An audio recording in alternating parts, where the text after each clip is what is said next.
कभी चाल कभी मकसद कभी मंसूबे यार होते हैं। कभी चाल कभी मकसद कभी मंसूबे यार होते हैं। इस जमाने में नमस्कार के भी मतलब हजार होते हैं। आप सबको नमस्कार, मैं हूं मुकेश कुमार। स्वागत है आपका जीके भाई मुकेश सर में। आज के 20 सवाल आपके आने वाले एसएससी, बैंक, पुलिस, रेलवे और सभी वनडे एग्जाम के लिए रामबाण साबित होंगे। तो कॉपी पेन उठाइए और चलिए शुरू करते हैं प्रश्नों से सपनों तक की ये धमाकेदार यात्रा। पहला प्रश्न है, हाल ही में कौन सा भारतीय राज्य 95% से अधिक साक्षरता दर प्राप्त करने वाला देश का दूसरा राज्य बना है? इनमें से कौन सा राज्य है जिसमें साक्षरता दर 95% से ज्यादा है? पहला राज्य तो केरल है, सबको पता है। दूसरा बताना है। और इस प्रश्न का सही जवाब है गोवा। गोवा, जो पुर्तगालियों ने सबसे पहले जिस पे अधिकार किया था 1510 में। गोवा आजाद हुआ 1961 में। गोवा राजधानी पणजी है, मांडवी नदी के किनारे है और पणजी में समुद्र विज्ञान संस्थान है। अगला प्रश्न है आपसे, सही उत्तर ये भी था। दूसरा प्रश्न है, मई 2025 में एनडीए की 148वीं पासिंग आउट परेड पीओपी में क्या ऐतिहासिक पहली घटना हुई? इन चार ऑप्शन में से कुछ पहली बार हुआ है। ऑप्शन ए, पहली बार विदेशी छात्रों को कमीशन किया गया। ऑप्शन बी, महिला कैडेट्स को पहली बार भारतीय सशस्त्र बलों में कमीशन दिया गया। ऑप्शन सी, भारत चीन संयुक्त परेड आयोजित की गई। ऑप्शन डी, एनडीए में पहला ऑनलाइन पासिंग आउट हुआ। NDA national defence academy Pune में है, खड़गवालसा पुणे। और आईएम है इंडियन मिलिट्री एकेडमी, ये आपकी देहरादून में है। 148वीं पीओपी हुई है। और इस प्रश्न का सही जवाब है ऑप्शन बी, महिला कैडेट्स को पहली बार सशस्त्र बलों में कमीशन किया गया है। और इन महिलाओं को वैसे ही ट्रेंड किया गया है जैसे पुरुषों को ट्रेंड किया गया है।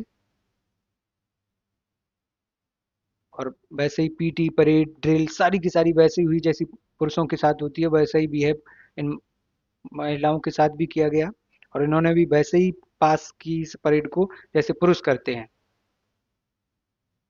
पहली बार 17 महिला कैडेट्स को 3 वर्ष की कठिन ट्रेनिंग पूरी कर भारतीय सशस्त्र बलों के लिए कमीशन प्राप्त किया है। अगला प्रश्न है आपसे, श्री अमरनाथ जी यात्रा के दो मुख्य मार्ग कौन से हैं? हिंदुओं की पवित्र यात्रा है, बड़ी कठिन यात्रा है होती है ये। इसके दो मुख्य मार्ग बताने हैं आपको। ऑप्शन ए, जम्मू और कारगिल। बी, पहलगाम और बालटाल। सी, श्रीनगर और लेह। डी, गुलमर्ग और कुपवाड़ा। और इस प्रश्न का सही जवाब है ऑप्शन बी, पहलगाम और बालटाल। यह यात्रा जम्मू कश्मीर के हिमालयी क्षेत्र में स्थित अमरनाथ गुफा मंदिर तक जाती है। अच्छा, इसके पीछे की कहानी ये है कि माता पार्वती को भगवान शिव ने इसी गुफा में यहीं पे अमर कथा सुनाई थी। बताया जाता है इस कथा को सुनने के बाद मोक्ष की प्राप्ति होती है। इनके दर्शन करने के बाद भी यही धारणा है हमारे हिंदू धर्म में। जहाँ प्राकृतिक रूप से बनने वाला हिम शिवलिंग भगवान शिव का प्रतीक माना जाता है। और ये जो पहला रास्ता है पहलगाम, ये हमला भी अभी आपने सुना ही होगा, 22 अप्रैल को बदला लिया, 7 मई को हम लोगों ने। अनंतनाग जिले से के पहलगाम कस्बे से शुरू होती है। और ये पहलगाम हमले में जिस घाटी में हमला हुआ था पहलगाम में, उसका नाम था वायसरन। चलिए, इस ये यात्रा जो होती है इसकी मार्ग की कुल लंबाई 46 किलोमीटर है। मुख्य पड़ाव ये इन जगहों से होकर गुजरती है। ये मार्ग बड़ा लंबा है और इसमें आपने देखा होगा घोड़े पे बैठ के लोग, कंधे पे बैठ के पालकियों इसी मार्ग के माध्यम से जाते हैं। दूसरा मार्ग है बालटाल मार्ग। यह मार्ग गंदरबल जिले के बालटाल बेस कैंप, आर्मी के बेस कैंप से शुरू होता है। इसमें कुल जो दूरी है वो 14 किलोमीटर की है। लेकिन यह रास्ता काफी कठिन और खड़ी चढ़ाई वाला है। मतलब जो शारीरिक रूप से फिट लोग हैं वही लोग जा सकते हैं, आ सकते हैं इस रास्ते से। यह मार्ग एक दिन में जाकर लौटने के लिए बना है। हर साल जून से अगस्त के बीच में यात्रा शुरू होती है, सावन के महीने में। और ये 3 जुलाई से प्रारंभ होकर 9 अगस्त तक चलने वाली है 2025 में। 38 दिनों की यात्रा है। अगला प्रश्न है, जून 2025 में कनाडा में आयोजित किस सम्मेलन में प्रधानमंत्री मोदी ने भाग लिया? ऑप्शन ए, ब्रिक्स शिखर सम्मेलन। बी, एससीओ सम्मेलन। सी, G7 शिखर सम्मेलन। D, UN climate summit. Canada, जिसकी राजधानी ओटावा, मुद्रा का नाम कनेडियन डॉलर। क्षेत्रफल के आधार पर दूसरे नंबर पे आता है ये देश। और इस प्रश्न का सही जवाब है ऑप्शन सी, G7 शिखर सम्मेलन में प्रधानमंत्री जी ने हिस्सा लिया है। और लेकिन इस जी शिखर की बात करें, जी शिखर सम्मेलन, इसकी जो स्थापना 1975 में फ्रांस में हुई, 51वां सम्मेलन था ये।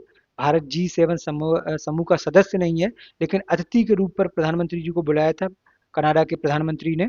और इस प्रक्रिया को, जिसमें अतिथि के रूप में बुलाया जाता है, इसे कहते हैं आउटरीच सेशन। इस बार कनाडाई जो प्रधानमंत्री है मार्क कार्नी। आपने सुना होगा हमारे और कनाडा के बीच में बड़ा तनावपूर्ण स्थिति पिछले काफी दिनों से चल रही थी। तो उस समस्या को सुलझाने के लिए, आपस में मैत्री संबंध स्थापित करने के लिए खुद ही मार्क कार्नी ने निमंत्रण भेजा और हमारे प्रधानमंत्री जी गए भी थे वहां पर। अगला प्रश्न है आपका, 2026 में ब्रिक्स शिखर सम्मेलन की अध्यक्षता कौन करेगा? 2026 में ब्रिक्स शिखर सम्मेलन की अध्यक्षता कौन करेगा? Option A Brazil, option B चीन, ऑप्शन सी दक्षिण अफ्रीका, ऑप्शन डी भारत। और इसका सही जवाब है ऑप्शन डी भारत। ब्रिक्स एक प्रमुख अंतर्राष्ट्रीय समूह है जिसमें 5 उभरती, पहले इसमें 5 ही देश थे, ब्राजील, रूस, भारत, चीन, और बाद में दक्षिण अफ्रीका जोड़ा गया तो हो गया ब्रिक्स। 2009 में गठित हुआ और 2010 में दक्षिण अफ्रीका के शामिल होने से ब्रिक्स बना है। भारत इससे पहले भी कई बार ब्रिक्स की अध्यक्षता कर चुका है, जैसे 2012 में, 16 में और 2021 में। इसका जो काम है, जो सम्मेलन होगा, सम्मेलन में वैश्विक वित्तीय सुधार, जलवायु परिवर्तन, आतंकवाद के खिलाफ लड़ाई और वैश्विक दक्षिण के मुद्दों पर संवाद होते रहे हैं। ये ब्रिक्स के नेता हैं। ब्रिक्स का जो उद्देश्य है, अब तो ब्रिक्स ये अब की बार तो और विस्तार लेने वाला है। ब्रिक्स प्लस के रूप में नए देश जो शामिल होंगे, ईरान, सऊदी अरब, मिस्र, यूएई, इथोपिया। तो भारत की स्थिति तो और भी, जो नए जो भूमिका होगी वो स्पष्ट होगी 2026 में। अगला प्रश्न है आपसे, गुरु पूर्णिमा किस महान ऋषि की जयंती के रूप में मनाई जाती है? गुरु पूर्णिमा किस महान ऋषि की जयंती के रूप में मनाई जाती है? ऑप्शन ए महर्षि वाल्मीकि, ऑप्शन बी महर्षि कणाद, ऑप्शन सी महर्षि वेदव्यास, ऑप्शन डी महर्षि पतंजलि। और इस प्रश्न का सही जवाब है महर्षि वेदव्यास। वेदव्यास, अगर हम लोग बात करें महर्षि वेदव्यास की, तो इनका मूल नाम है कृष्ण द्वैपायन। इन्होंने वेदों का संकलन किया, चारों वेदों को व्यवस्थित किया, और इसीलिए इनका नाम हो गया वेद व्यास। इन्होंने दुनिया का सबसे बड़ा महाकाव्य महाभारत लिखा है, सत सहस्त्री जय संहिता जिसके नाम है। श्रावण मास की पूर्णिमा को मनाया जाता है इनका जन्मदिन, महर्षि वेद व्यास की जयंती के रूप में मनाया जाता है। इसे व्यास पूर्णिमा भी कहते हैं। ये वेद व्यास से संबंधित जितनी जरूरी बातें थी वो मैंने लिखी यहाँ पे। कृष्ण द्वैपायन पूरा नाम, महर्षि वेद व्यास। जन्म हुआ है 3000 ईसा पूर्व आषाढ़ पूर्णिमा को, यमुना तट हस्तिनापुर में। पत्नी पिंजला वाटिका, बच्चे का नाम है, इनके पुत्र का नाम है सुक, पिता ऋषि पराशर के पुत्र हैं ये। माता सत्यवती, गुरु इनके ब्रह्मा है, व्यवसाय वैदिक ऋषि, शिष्य ये सारे के सारे लोग इनके शिष्य हैं। महाभारत वही बातें हैं। 18 पुराण, 4 भारत में बात करें सनातन में 4 वेद, 6 शास्त्र, 18 पुराण और 108 उपनिषद है। अगला प्रश्न है आपसे यही, हाँ, इसका ऐतिहासिक महत्व भी है कि भगवान बुद्ध ने भी सारनाथ में पहला उपदेश जिस दिन दिया था उस दिन भी ये पूर्णिमा थी। और जैन परंपरा में यह दिन महावीर स्वामी के पहले शिष्य गौतम गणधर के ज्ञान प्राप्ति के दिवस रूप, मतलब ये बौद्ध धर्म भी लोग भी मनाते हैं, जैन धर्म के लोग भी मनाते हैं इसे। अगला प्रश्न है आपसे, सर्वोच्च न्यायालय द्वारा कितने प्रकार की रिट जारी की जाती है? आप कमेंट्स करके हमें ये बताइएगा सर्वोच्च न्यायालय कौन से अनुच्छेद में आता है, ये बात आप बताएंगे। और इस प्रश्न का सही जवाब है ऑप्शन सी, 5 तरह की रिटें जारी करता है सर्वोच्च न्यायालय।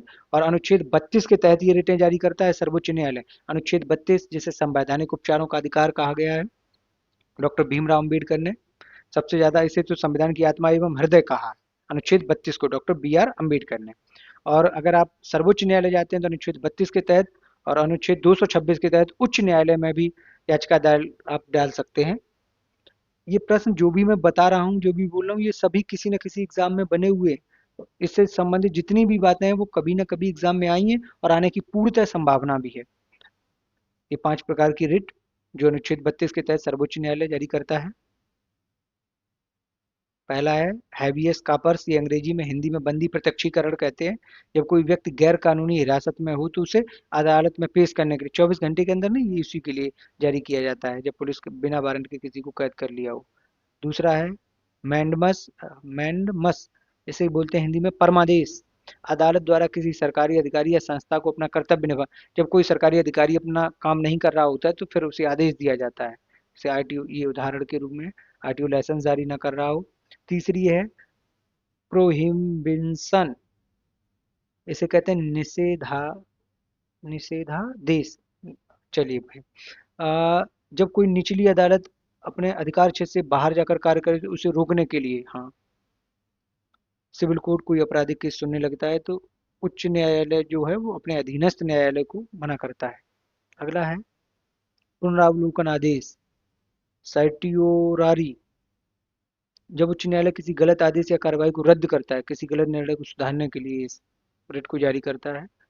क्वांटो को वारंटो, यही शब्द चलता है, को वारंटो, मतलब इसे मैंने पढ़ा था अधिकार पक्ष लेख, इसे हिंदी में। जब कोई व्यक्ति बिना अधिकार के किसी पद पर बैठा हो तो अदालत उससे पूछती है कि किस अधिकार से तुमने ये काम कर दिया। ठीक है, ये 5 तरह की रिट है। अनुच्छेद 32 के तहत सर्वोच्च न्यायालय जारी करता है और 226 के तहत उच्च न्यायालय जारी करता है। अगला प्रश्न, ये उसकी ट्रिक है, उसे कैसे याद करेंगे आप। सर्वोच्च न्यायालय 1950 में इसकी स्थापना हुई। हीरालाल जी कानिया जिसके पहले मुख्य न्यायाधीश रहे, वर्तमान में ये कल हमने कवर कर ही लिया था कल वाले टॉपिक में। अगला प्रश्न है, मंगोल आक्रमणकारी चंगेज खान ने भारत की किस सीमा में प्रवेश किया, किस सुल्तान के शासनकाल में किया था। मंगोल आक्रमण जो चंगेज खान है, उस समय दिल्ली की गद्दी पर कौन सा सुल्तान बैठा हुआ था जिसके शासनकाल में ये मंगोल आक्रमणकारी आया, Changez Khan. Option A Balban, B Iltutmish, C Alauddin Khilji, D Mohammad bin Tughlaq. इस प्रश्न का सही जवाब है ऑप्शन बी इल्तुतमिश। इल्तुतमिश दिल्ली की गद्दी पर बैठा, और इल्तुतमिश को के बारे में कहा जाता है कि वास्तविक दिल्ली की गद्दी पर गुलाम वंश का वास्तविक संस्थापक है। सुल्तान के पद को इसने वंशानुगत किया। इल्तुतमिश ने प्रथा चलाई थी सैनिकों को एकता प्रणाली। इल्तुतमिश की बात करें, इसने कुतुब मीनार को पूरा करवाया। इसी इल्तुतमिश के समय चंगेज खां आया। चंगेज खां इतिहास का सबसे कुख्यात और शक्तिशाली मंगोल आक्रमणकारी था। हुआ क्या, यहाँ पे उसने मध्य एशिया से लेकर चीन और यूरोप तक अपना साम्राज्य फैलाया, बहुत कत्लेआम किया। बताया जा, ऐसा पढ़ा है इतिहास में कि लगभग इसने 5 करोड़ लोगों को काट डाला उस समय। चंगेज खां का भारत से सीधा टकराव दिल्ली सल्तनत के सुल्तान इल्तुतमिश से 1211 में, 1236 जो इसका शासनकाल रहा उसी समय हुआ। 219 ईस्वी में चंगेज खां ने ख्वारिज्म के शासक अलाउद्दीन मोहम्मद शाह के खिलाफ युद्ध छेड़ा और ये ख्वारिज्म हार गया। मोहम्मद शाह वहां से भागा और सीधा कहाँ आया, यहाँ हमारे दिल्ली सल्तनत में इसने शरण मांगी, किससे, इल्तुतमिश से। इल्तुतमिश समझदार शासक था, उसने देखा अगर वो, उसने कहा कि इसने शरण देने से मना कर दिया, और इसलिए चंगेज खां भी बहुत बड़ी सेना लेकर भारत पे अटैक करने आया। अगर ये शरण दे देता तो सीधा सीधा चंगेज खां से दुश्मनी हो जाती इल्तुतमिश की, और अगर अटैक हो जाता तो पूरे भारत का भी सर्वनाश हो जाता। तो और जबकि एक शब्द आपने सुना होगा, बड़ा हमारे गांव में भी प्रचलन में, दहशत। तो चंगेज खां का मुख्य काम ही यही था, दहशत फैलाना पूरी दुनिया में अपने नाम की। तो उसी दहशत के तहत ये आया, लेकिन जब हमने इसे अलाउद्दीन मोहम्मद शाह को यहाँ शरण नहीं दी तो ये यहाँ से वापस चला गया। ये बड़ी बहुत अच्छी राजनीति की दृष्टि से इल्तुतमिश का फैसला रहा कि फिर चंगेज खां ने अटैक भी भारत पे नहीं किया और चंगेज खां भी यहाँ से वापस चला गया। अगला प्रश्न है, पूरा नाम तेमुजिन चंगेज खां, 1162 में पैदा हुआ, 1227 में मर गया, मंगोलिया के स्टेपी प्रदेश। स्टेपी से मेरे को एक प्रश्न याद आया भूगोल का, यूरोप और एशिया के जो घास के मैदान है उन्हें और स्टेपीज कहते हैं। ठीक है, ये प्रश्न यहाँ से कवर कर सकते हैं आप। अगला प्रश्न है आपसे, राजा को मंदिर का धन जब्त कर लेना चाहिए, यह कथन किस महान व्यक्ति द्वारा दिया गया। Option A Manu, B Kautilya, C Buddha, D Ashoka. इस प्रश्न का सही जवाब है कौटिल्य, विष्णुगुप्त, चाणक्य। उन्होंने ये वाली बात कही। आप इन्हें जानते होंगे, कौटिल्य, चाणक्य, विष्णुगुप्त, इनके द्वारा एक पुस्तक लिखी गई जिसका नाम है अर्थशास्त्र, है ना, अर्थशास्त्र। और चाणक्य को भारत का मैकियावेली भी कहा जाता है। ये सम्राट चंद्रगुप्त मौर्य के प्रधानमंत्री रहे या महामंत्री लिखा है। इन्होंने सप्तांग सिद्धांत का वर्णन किया है अपने इसमें कि राजा को किस तरह से होना चाहिए, क्या क्या काम होते हैं राजा के। और उन्होंने कहा कि यदि राज्य संकट में हो तो युद्ध हो या राजकोष खाली हो, यदि राज्य संकट में हो, युद्ध हो या राजकोष खाली हो, तो राजा को मंदिरों को, पुजारियों और धार्मिक संस्थानों से भी धन लेने में संकोच नहीं करना चाहिए। कौटिल्य का मानना था कि राष्ट्र हित सर्वोपरि होता है। धर्म और समाज और मंदिरों की रक्षा तभी संभव है जब राज्य मजबूत हो। यदि राज्य की सत्ता ही डगमगा जाए तो धार्मिक संस्थाएं भी नहीं बच पाएंगी, इसलिए राष्ट्र सर्वोपरि है। चाणक्य के बारे में अगर आपने पढ़ा होगा, नंद वंश का एक राजा है घनानंद, अगर वो ना बेइज्जती करता इनकी आचार्य चाणक्य की तो नहीं, अगर वो बेइज्जती ना करता तो शायद भारत को पहला सम्राट भी नहीं मिलता। और चंद्रगुप्त मौर्य जिनके बारे में हम इतना पढ़ते हैं, सेल्यूकस निकेटर को जिन्होंने हराया, पूरे भारत को एक सूत्र में बांधने का काम किया, इसमें बड़ी महत्वपूर्ण बहुत बड़े राजनीतिज्ञ और कूटनीतिज्ञ रहे आचार्य चाणक्य। ये तक्षशिला के आचार्य हैं और इनके उनको बेइज्जत किया था, अपने महल से बाहर निकाल दिया था। बड़ी कहानी इनके बारे में बताना सिर्फ यहाँ से इतना है कि जब भी आपको कोई बेइज्जत करता है और अगर आप में प्रतिभा है तो आप यकीन मानिएगा कि दूने तरीके, मतलब जितने वेग से आप पहले कार्य करते थे उसके ठीक दूने वेग से दोबारा कार्य करेंगे।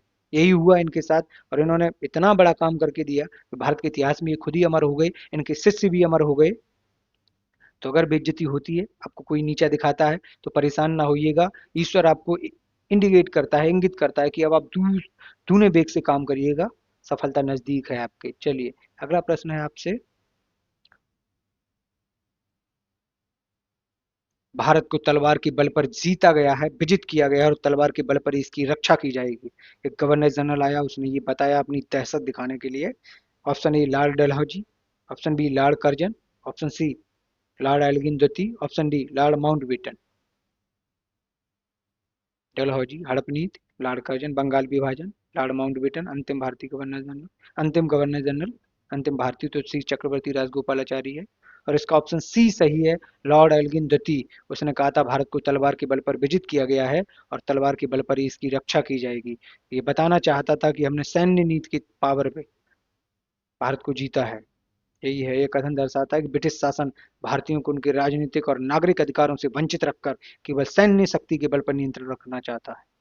अगला प्रश्न है आपसे, जय हिंद का नारा किस भारतीय नेता ने दिया था? Option A Mahatma Gandhi, B Jawaharlal Nehru, C Subhash Chandra Bose, D Bhagat Singh. और इसका सही ऑप्शन है ऑप्शन सी सुभाष चंद्र बोस। महात्मा गांधी ने तो कहा करो या मरो, पंडित जवाहरलाल नेहरू ने कहा आराम हराम है। भगत सिंह ने क्या कहा ये आप हमें कमेंट्स करके बताइए, हम लोग आगे बात करते हैं। सुभाष चंद्र बोस की बात करें, नेताजी सुभाष चंद्र बोस, नेताजी।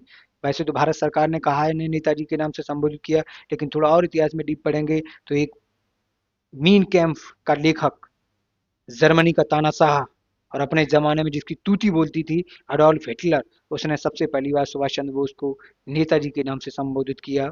सुभाष चंद्र बोस जिनका जन्म 1897 में कटक में हुआ, कटक जो महानदी के किनारे है, कटक जहाँ पे चावल अनुसंधान संस्थान है, और उनका जन्म 23 जनवरी को हुआ था। 23 जनवरी को इसी की याद में पराक्रम दिवस मनाते हैं।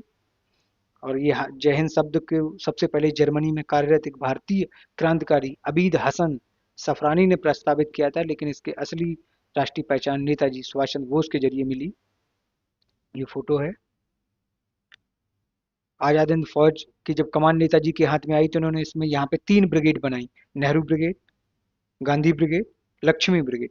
लक्ष्मी ब्रिगेड महिलाओं के लिए, गांधी और नेहरू ब्रिगेड दोनों पुरुषों के लिए। द्वितीय विश्व युद्ध के समय उन्होंने ब्रिटिश विरोधी शक्तियों जर्मनी और जापान से सहयोग लिया। इनका उद्देश्य, इन्होंने नारा भी दिया था दिल्ली चलो के नारे के साथ भारत में प्रवेश कर ब्रिटिश शासन को उखाड़ फेंकना था।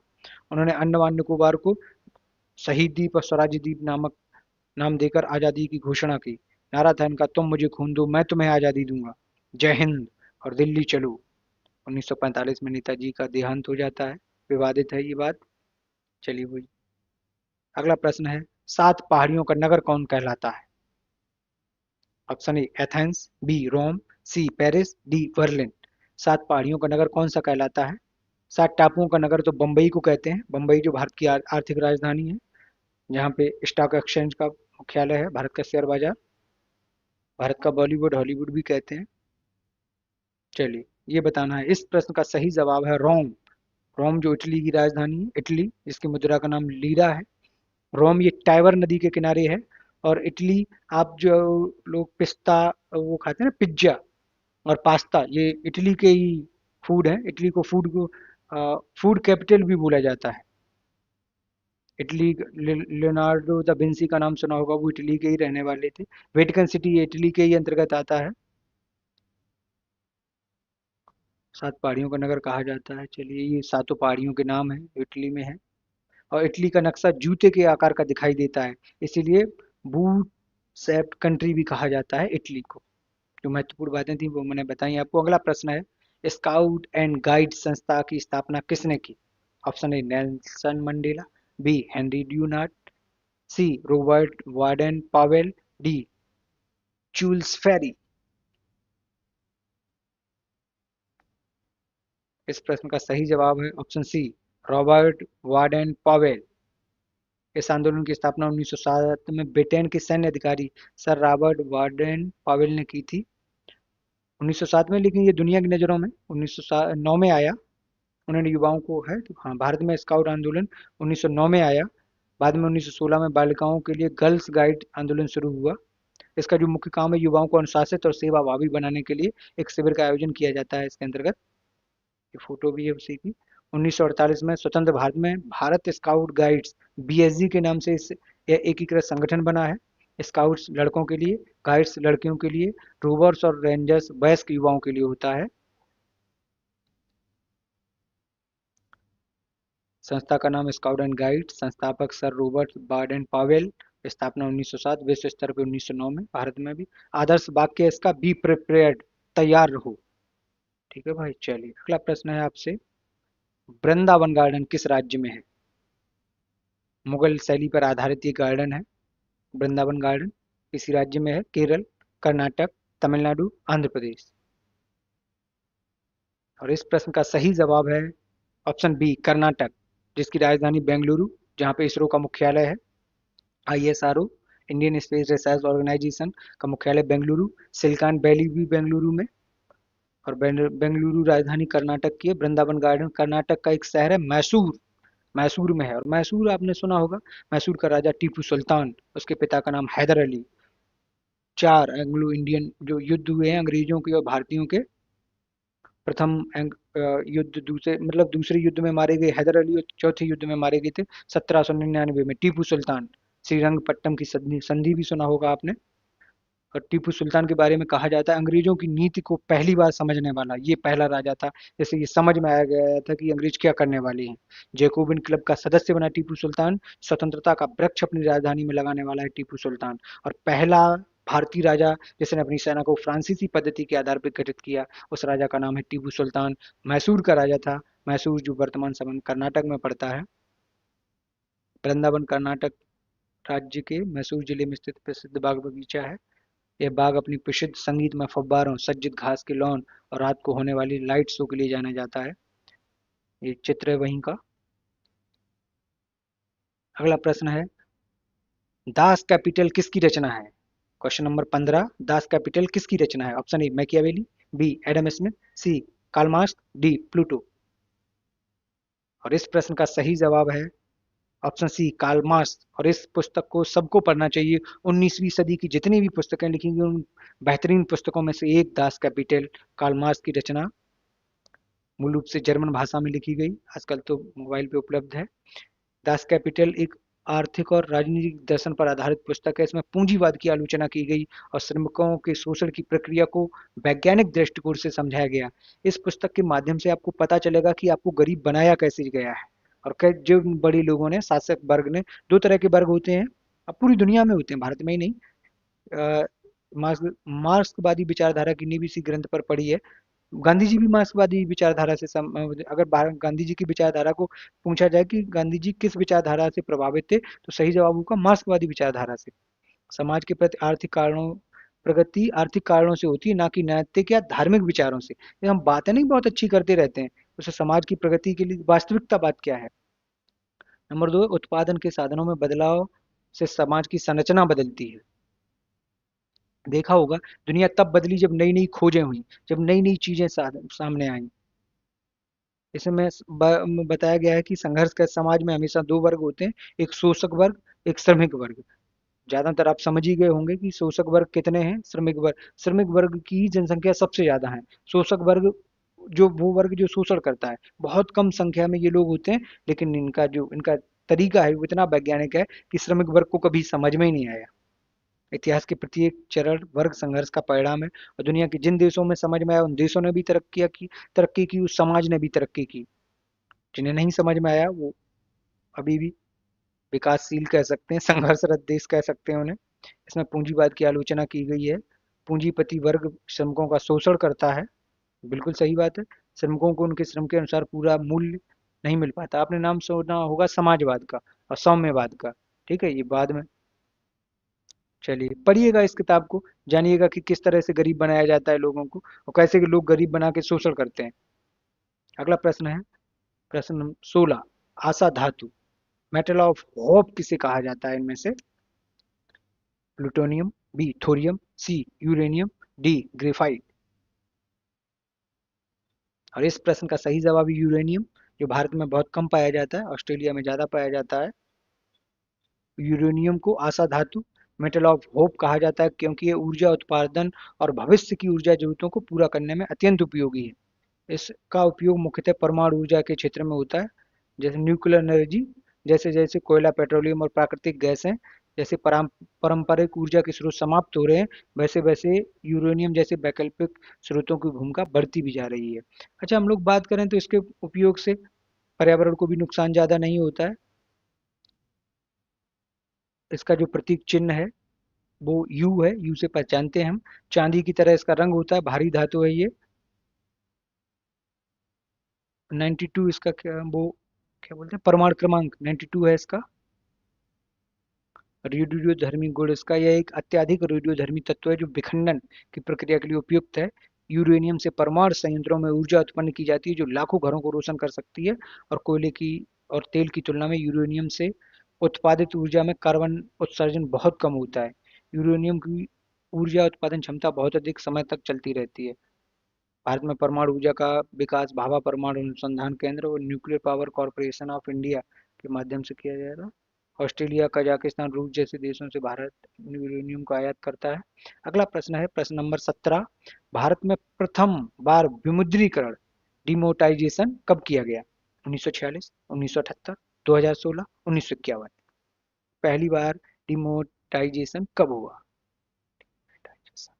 डीमोनेटाइजेशन बताना है आपको, और इस प्रश्न का सही जवाब है ऑप्शन ए, 1946 में पहली बार डिमोनेटाइजेशन किया गया, विमुद्रीकरण, जिसका अर्थ होता है देश की मुद्रा को वैध मुद्रा की स्थिति से बाहर करना, जो नोट चलन में है उन नोटों को बाहर कर देना। पहली बार 1946 में किया गया, तब ब्रिटिश सरकार ने 500, 1000 और 10,000 के नोटों को रद्द कर दिया। उस समय 10,000 का नोट जारी होता था, ठीक है, हाँ। तो ये नोटों को बंद किया गया, मुख्य कारण यही था, काले धन पे रोक लगाना। जिन लोगों ने बहुत सारा पैसा जमा कर रखा है ना, अगर ये नोट चलन से बाहर हो जाएंगे तो वो नोट बाहर आएंगे और ये टैक्स देंगे, कर की चोरी ना कर पाए। पहली बार 1946 में। दूसरी बार 1978 में जनता पार्टी की सरकार थी, मोरारजी देसाई प्रधानमंत्री थे, तब 10,000, 5,000 और 1,000 का नोट तब भी बदला गया। मतलब यही था, काला धन, इस पे रोक लग सके, और जो टैक्स चोरी करते हैं उन लोगों के नाम बाहर आ सकें। 2016 में मोदी जी ने किया था, उसका क्या फायदा हुआ, क्या नुकसान हुआ, ये आप सब लोग जानते ही हैं, तो इसमें क्या बताऊं मैं। अगला प्रश्न है 18वां, भारत आने वाला प्रथम अंग्रेज कौन था? Option A Thomas Roe, B Captain Hawkins, C Lord Cornwallis, D Robert Clive. भारत आने वाला पहला अंग्रेज है ऑप्शन बी कैप्टन हॉकिंस। 1608 में भारत आया। ईस्ट इंडिया कंपनी का प्रतिनिधि हेक्टर नामक जहाज से भारत आया था 1608 में, सूरत बंदरगाह गुजरात में ये उतरा। और मुगल सम्राट जहांगीर की, ये भी प्रश्न बन चुके हैं, दरबार आगरा में गया और लगभग 3 साल वहीं रहा। इसे यहाँ पे व्यापार करने की अनुमति नहीं मिली। कारण ये था कि पुर्तगालियों ने बड़ा विरोध किया इनका। पुर्तगालियों ने जहांगीर के कान भर दिए। जहांगीर, जिसके बचपन का नाम सलीम, जहांगीर, जिसके समय को चित्रकला का चरमोत्कर्ष काल कहा जाता है। इसे इंग्लिश खान की भी उपाधि दी। 3 साल ये रहा। 1611 में वापस चला गया, लेकिन व्यापार करने की अनुमति नहीं मिली। बाद में इसके बाद आया है सर टॉमस रो 1615 में, और वो उसने बड़ी कूटनीतिज्ञ था वो। इसकी जो पत्नी है जहांगीर की, नूरजहां, उससे आकर मिला और उससे पहले स्वीकृति ली, फिर उसी के द्वारा इससे कहलवाया और स्वीकृति ले ली उसने यहाँ पे व्यापार करने की। अब ये नूरजहां की या जहांगीर की किसी की भी गलती कह सकते हो, उसका परिणाम भी। पहले तो वो वहां पे अपने कल वाले वीडियो में मैंने बताया था 1757 में प्लासी के युद्ध में वो गलती, और दूसरी गलती जहांगीर से हुई। सॉरी, ये पहली जहांगीर से, ये तो 1600 की घटना है, वो तो बाद की घटना थी। चलिए अगला प्रश्न है आपसे। आईपीएल 2025 का खिताब किसने जीता था? ये तो जानते होंगे, बड़े दिन का सूखा खत्म हुआ था इस प्रश्न में। इसका सही जवाब आपको पता ही है, फिर भी औपचारिकता पूरी कर देता हूँ। Option C, Royal Challengers Bengaluru. Virat Kohli ने बड़ी मेहनत की, और ये इतना बड़ा बल्लेबाज, और इसके तो फैन भारत में ही क्या पूरी दुनिया में, और बड़ा इंतजार किया। दुनिया भर के कमेंट्स, दुनिया भर के मीम्स, दुनिया भर की बातें कही गई इनके फैंस पे, और बाद में सच कर दिखाया 18वीं सीजन में, जो 22 मार्च से 3 जून तक, 3 जून को इसका फाइनल हुआ था नरेंद्र मोदी स्टेडियम, गुजरात में। किंग्स इलेवन पंजाब को 6 रन से पछाड़कर आरसीबी ने भैया कब्जा किया। ये पहली ट्रॉफी थी। 2009 में, 2011 में, 2016 में फाइनल या उपविजेता रहकर उम्मीद जगाई थी, लेकिन जीत नहीं पाएगी। किंग्स इलेवन पंजाब की कप्तान थे श्रेयस अय्यर, जिन्होंने शानदार बल्लेबाजी की, लेकिन टीम फिर भी उनकी हार गई। मैन ऑफ द मैच रही कुणाल पांड्या, हार्दिक पांड्या के भाई, जिन्होंने फाइनल में आक्रामक गेंदबाजी कर पीवीकेएस की शुरुआत रोक दी, 2 विकेट। चलिए वही। विराट कोहली ने आरसीबी की पूंजी बनकर टीम को पहला खिताब जिताया, 43 रन की अहम पारी, और आपने देखा होगा कोहली तो रोने भी लगे थे अवार्ड हाथ में लेके। बड़ी, चलिए बड़ा काम बड़ा नाम। अगला प्रश्न है, इस श्रृंखला का आखिरी प्रश्न है। नाटो शिखर सम्मेलन 2025 कहाँ आयोजित हुआ? Option A Washington DC, B Brussels, C the Hague, D Vienna. America की राजधानी वाशिंगटन डीसी, बेल्जियम की ब्रुसेल्स, नीदरलैंड की द हेग, ऑस्ट्रिया की राजधानी वियना। और इस प्रश्न का सही जवाब है ऑप्शन सी, इंटरनेशनल लेवल, जो आपका अंतर्राष्ट्रीय न्यायालय है उसका मुख्यालय भी द हेग है, नीदरलैंड, जहाँ की राजधानी एम्स्टर्डम, द हेग में हुआ है। और बात करें नाटो का, यहाँ से थोड़ी सी मैं आपको जरूरी बातें बता दूं। 2025 का NATO, North Atlantic Treaty Organisation शिखर सम्मेलन, नाटो की सदस्यता के लिए आपने देखा होगा रूस और यूक्रेन का युद्ध चल रहा है। कितने दिनों से चल रहा है? शुरू में आपने देखा होगा कि ये लगा कि जैसे ही रसिया ने यूक्रेन पे अटैक किया, तो ये लगा कि एक एक आध महीने में ये छोटा सा देश है खत्म हो जाएगा। खत्म हुआ नहीं ना, आज तक हो रहा है। देख रहे हो, दुनिया जिसे बहुत छोटा देश समझ रही थी, वो देश आज तक रूस से लड़ रहा है, और ये लगा था रूस खा जाएगा। कुछ हुआ? आपने देखा होगा अमेरिका ने अफगानिस्तान के ऊपर अटैक किया था, कितने दिन बनी रही सेना वहां पे? 3 साल से ज्यादा। अफगानिस्तान है? कुछ हुआ? अभी आपने अटैक किया था अपने पाकिस्तान के ऊपर, और कई बार ऐसा। लोगों को लगता है ये छोटे छोटे देश हैं, हम इन्हें खा जाएंगे, खत्म कर देंगे। इनके पीछे जो देश लगे हुए हैं, जो शक्तियां, इस बात को समझिए। सरकारें बनाना, चुनाव जीतना, हारना। और अभी तो मैंने देखा था इसमें, जो हमारा पहलगाम के बाद हमने अटैक किया, तो सोशल मीडिया पे एक अलग ही युद्ध चल रहा। और मीडिया वालों ने तो कराची और वहाँ पता नहीं कहाँ कहाँ तक, रावलपिंडी और इस्लामाबाद सब जीत ही लिया था उस रात में। आपको मजा भले आ रहा हो, जब युद्ध हो रहा था, मेरा भाई पोस्टेड था वहां पे, तो ना तो फोन पे बात हो रही थी, और जितने भी लोग, जितने भी सैनिक जो जिनके घरों के वहां पे थे, उनके दिल पे क्या बीती उन 4-5 दिनों तक, उन्होंने क्या झेला, सिर्फ वही जानते हैं। तो युद्ध से कभी, जंग कभी कोई मसला हल ही नहीं हुआ, कि जंग तो खुद में ही मसला है। समझ में आया? तो जो देश शांति के साथ प्रगति करेगा, काम करेगा, अपने जो कमियां उन पे काम करेगा, वही बढ़ेगा। किसी को हरा के, किसी को, और युद्ध लड़ना अगर बाकी एकमात्र मसला हो, कि मसला तभी हल होगा जब युद्ध हो, तो वो बात की बात रही। ठीक है, और अब तो युद्ध कोई देश किसी से, जितने भी वार देख ही रहे हैं आप, पूरी दुनिया एक दूसरे से लड़ रही है, लेकिन कूटनीति तरीके से, है ना, राजनीति तरीके से। समझिएगा इन बातों को। और जो चरस बो रखी है व्हाट्सएप ने, सोशल मीडिया ने, अगर पढ़ने वाले हैं तो आप उनसे दूर रहिएगा, उस गंदगी से। चलिए, 32 देश शामिल हैं नाटो में, और जहां रक्षात्मक खर्च को जीडीपी का 5% तक, और इन 32 देशों ने कह रखा है, अगर हमारे किसी भी देश के ऊपर कोई भी देश हमला करता है तो ये समझना कि हम 32 देशों पे हमला है। ये जो नाटो है, ये जो बवाल मचाए रखा हुआ है पूरा, इसी की सदस्यता तो चाहिए यूक्रेन को, उसी पे बवाल चल रहा है। ये देखो यही है 32 देश, स्वीडन भी शामिल हो गया है 2024 में इसमें। ये 32 देशों के जो प्रमुख है उनकी फोटो है। ये देखो इन लोगों ने कहा है सामूहिक रक्षा सिद्धांत अपनाया, यानी अगर किसी एक सदस्य देश पर हमला होता है तो उसे सभी देशों पर हमला माना जाएगा। अच्छा, ये पहली बार इन लोगों ने अपनी ताकत दिखाई थी 2001 में, जब वर्ल्ड ट्रेड सेंटर पे उसामा बिन लादेन ने हमला किया था। देखा फिर कैसा पाकिस्तान में घुस के मारा, निकाल के ले गए यहाँ से सील कमांडो पाकिस्तानी अमेरिका के। हाल के वर्षों में रूस यूक्रेन युद्ध के कारण नाटो की सक्रियता और बढ़ गई। देख ही रहे होंगे, फिर कभी नंबर आएगा तो बात करेंगे। और ये हमारे देश के बारे में शैलेश लोढ़ा जी ने लिखा है, उनकी कुछ लाइनें हैं कि सच है, ये सच है कि इरादे हमारे विध्वंसक नहीं है और अकारण हम भी युद्ध के प्रशंसक नहीं हैं। ये सच है कि इरादे हमारे विध्वंसक नहीं है, अकारण हम भी युद्ध के प्रशंसक नहीं हैं। अहिंसा के पुजारी हैं हम, ये सुन ले दुनिया। अहिंसा के पुजारी हैं हम, ये सुन ले दुनिया। अहिंसक हैं हम, नपुंसक नहीं है। आप आपने सुना, इसके लिए बहुत बहुत धन्यवाद आपका। आपके कितने प्रश्न सही थे ये हमें कमेंट्स करके जरूर बताइएगा। और अगर आपको हमारी वीडियो ज्ञानवर्धक और परीक्षा की दृष्टि से महत्वपूर्ण लगती है तो चैनल को सब्सक्राइब करो और ज़्यादा से ज़्यादा अपने दोस्तों के साथ और सभी जानने वालों को शेयर करें। और मिलते हैं जल्दी एक नए वीडियो के साथ। तब तक खुश रहें, मस्त रहें, स्वस्थ रहें। जय हिंद, जय भारत।